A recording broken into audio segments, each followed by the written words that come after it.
దేవునికి స్తోత్రం. ప్రియమైన వర్లారా, రక్షకుడును ప్రభు అయిన యేసుక్రీస్తు వారి నామంలో మీకు శుభములు వందనాలు తెలియజేస్తూ ఉన్నాం. దేవుడు మిమ్మలను, మీ బిడ్డలను, మీ కుటుంబములను దీవించి ఆశీర్వదించునుగాక. ఆమేన్. God bless you. దేవునికి స్తోత్రం. హల్లెలూయా.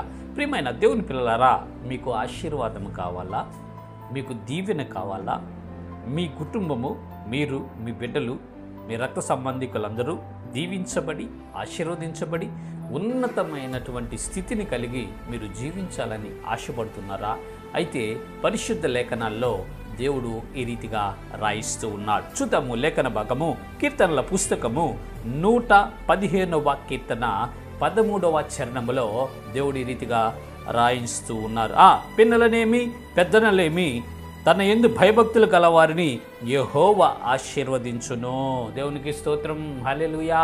పిల్లలనేమి పెద్దలనేమి అందరినీ, తన యందు భయభక్తులు గలవారందరినీ యెహోవా ఆశీర్వదిస్తాడు అని పరిశుద్ధ లేఖనాల్లో దేవుడు గ్రంథస్థం చేయించి ఉన్నాడు. ప్రియమైన ప్రజలరా, మనము దేవుని యొక్క ఆశీర్వాదము పొందుకోవాలి అంటే, దీవెనలు పొందుకోవాలంటే, ఈ భూ సంబంధమైన దీవెనలు, పరసంబంధమైన దీవెనలు, రెండు రకాల దీవెనలతో మనం నింపబడి క్షేమముగాను, సంతోషముగాను, ఆనందంగాను మనము జీవించాలి అంటే దేవుని యందు భయభక్తులు కలిగి ఉండాలి. ప్రియులారా, దేవుని యందు భయభక్తులు కలిగి ఎవరైతే నివసిస్తారో, దేవుని యందు భయభక్తులు కలిగి ఎవరైతే ఉంటారో వారందరినీ దేవుడు ఆశీర్వదిస్తాడంటున్నాడండి.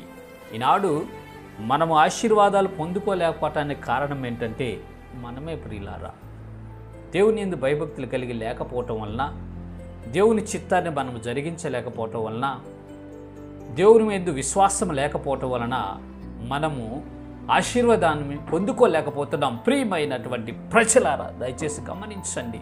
మీరు ఆశీర్వాదాన్ని పొందుకోవాలంటే, దీవెనలు పొందుకోవాలంటే, హెచ్చించబడాలంటే, మీ కుటుంబాలు దీవెనకరంగా మార్చబడి మీ బిడ్డలు మంచి భవిష్యత్తులు పొందుకొని ఉన్నతమైనటువంటి స్థానాల్లో వారు ఉండాలి అంటే మొదట మనము దేవుని యందు భయభక్తులు కలిగి ఉండాలి.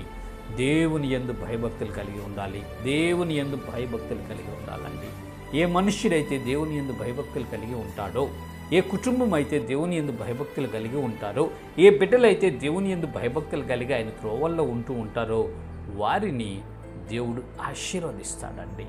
దేవుడు ఒకసారి ఆశీర్వదిస్తే ఆ ఆశీర్వాదము ఎన్నటన్నిటికీ ఆశీర్వాదకరంగా మార్చబడుతుంది. ప్రియమైన ప్రజలారా, దేవుని యందు భయభక్తులు కలిగి ఉందాము.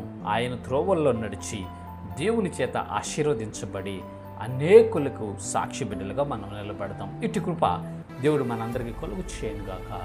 ఆమేన్. God bless you. దేవుని స్తోత్రం. హల్లెలూయా. Praise the lord.